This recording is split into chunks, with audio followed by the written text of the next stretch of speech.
Bonjour à tous, mon nom est Claudia Dossou et c'est pour vous partager la méditation quotidienne de la voix de l'esprit. Ce matin, notre méditation se trouve dans le livre de Matthieu, son chapitre 8, à partir du premier verset. Matthieu 8, premier verset jusqu'au verset 3. Matthieu 8, 1 à 3. Quand Jésus descendit de la montagne, une foule nombreuse le suivit. Et voici qu'un lépreux s'approcha et se prosterna devant lui en disant : « Seigneur, si tu le veux, tu peux me rendre pur. » Jésus étendit la main et le toucha, en disant : « Je le veux, sois pur. » Aussitôt, il fut purifié de sa lèpre. Amen. Nous bénissons le Seigneur pour sa parole et nous prions qu'il nous aide à pouvoir la comprendre au nom de Jésus. Le titre de notre méditation est « Jésus le veut ». Jésus le veut.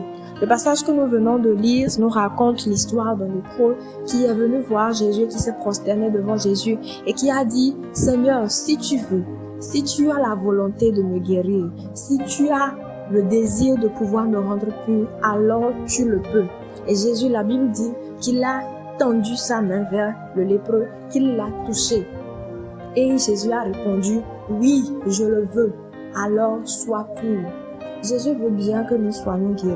Jésus veut bien que nous soyons délivrés de toutes les maladies que nous transportons dans notre corps tous les jours, chaque matin, les douleurs que nous portons. Jésus veut bien que nous soyons guéris. Et c'est pour cela même qu'il a accepté également d'aller à la croix pour nous. Il ne nous a pas sauvés seulement du péché, mais il a guéri également le corps des différentes maladies, des différentes douleurs, des différentes souffrances que nous pourrons ressentir. Jésus-Christ, il est allé à la croix et la Bible dit qu'il a versé son sang à la croix pour que nous soyons guéris et que nous ne soyons plus esclaves du péché ou bien esclaves de la maladie. Jésus-Christ nous a fait cette grâce-là.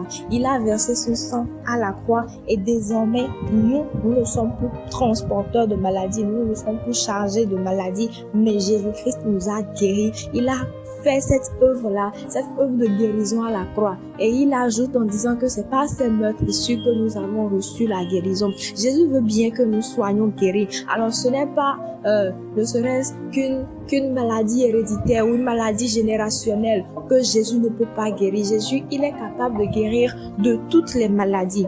Déjà qu'il a la volonté de nous rendre libres, il est capable de guérir de toutes les maladies. Ce n'est pas qu'il y ait une maladie qui soit impossible, qui soit tellement plus grande que la puissance de Jésus. Dans la Bible, nous avons vu qu'il a guéri de la cécité, il a guéri des paralytiques, il a guéri des gens qui souffraient de fièvre, il a guéri des gens qui étaient sourds, qui ne parlaient pas. Il a guéri toutes sortes de maladies, il a guéri même un lépreux. Et ici, la Bible a dit qu'il l'a touché. J'imagine dans ce temps-là, le lépreux là était tellement, pendant ce temps, les lépreux étaient tellement éloignés de la ville, personne ne voulait les toucher, tout le monde avait peur de pouvoir être contaminé, mais Jésus lui ne craignait pas cela, il a même touché le lépreux.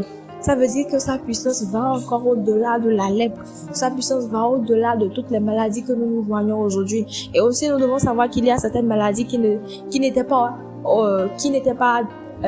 visibles, mais qui n'étaient pas encore vues dans le temps de Jésus. Mais ce n'est pas une raison qui va faire que Jésus ne pourra pas nous guérir, que la maladie soit d'actualité ou que la maladie soit une maladie ancienne. Jésus-Christ a le pouvoir de guérir de toutes les maladies. Et nous allons constater que ce lépreux, il a eu également le désir de pouvoir être guéri. Jésus ne peut rien faire sans notre propre vouloir. Il ne peut pas nous forcer à faire quelque chose. C'est le lépreux qui s'est approché de Jésus et lui a dit, Seigneur, si tu le veux, je sais que tu as le pouvoir, je sais que tu as la capacité de pouvoir me rendre pur. Alors, il va de nous. Il faut que nous-mêmes nous fassions cet effort-là et que nous reconnaissons que Jésus-Christ, il a la capacité de pouvoir nous guérir. Nous ne venons pas simplement pour prôner la guérison, mais pour dire que Jésus-Christ qui donne la guérison, il faudrait d'abord que nous puissions croire qu'il est la personne qui puisse nous guérir avant de pouvoir manifester, mais avant de pouvoir recevoir la guérison en nous. Jésus-Christ, il est capable de faire même au-delà de ce que nous pensons. C'est ce que la Bible nous dit. Alors, ce matin, j'aimerais ramener quelqu'un qui avait peut-être perdu tout espoir, quelqu'un qui se disait que ma maladie maladie est peut-être plus grande que est peut-être plus grande que la puissance de Jésus. J'aimerais rassurer quelqu'un qu'il n'y a pas de maladie que Jésus ne pourra pas guérir, mais qu'il n'y a pas de maladie que Jésus ne peut pas guérir, mais qu'il a la capacité de pouvoir guérir de toutes les maladies. Et c'est pourquoi nous allons lever la voix, nous allons prier. Nous prions dans le nom de Jésus. Seigneur, nous te disons merci pour ta grâce. Merci Jésus-Christ de Nazareth, de ce que Seigneur, tu permets ces instants merveilleux, ces instants fabuleux. Nous savons, nous croyons Jésus en ta puissance, et nous savons Jésus que tu es capable de guérir de toutes sortes de maladies, de toutes sortes d'infirmités. Tu as le désir, tu as le pouvoir, et tu as également la capacité de pouvoir le faire. Parce que Seigneur, tu veux nous guérir. Je prône et je déclare la guérison, Seigneur, dans la vie éternelle, Dieu, de ton peuple, au nom puissant de Jésus. Des maladies qui soient sur la peau, des maladies qui soient au niveau des yeux, des maladies qui soient dans le corps, des maladies au niveau des pieds, au niveau de la tête, Seigneur. Tu connais mieux que personne la configuration de notre corps, puisque c'est toi qui nous as fait. Je prie au nom de Jésus que ta guérison, Seigneur, coule maintenant dans les veines, comme ton sang, Jésus, a coulé sur la croix pour nous libérer. Merci Jésus de ce que, Seigneur, tu le fais. Au nom de Jésus. Amen.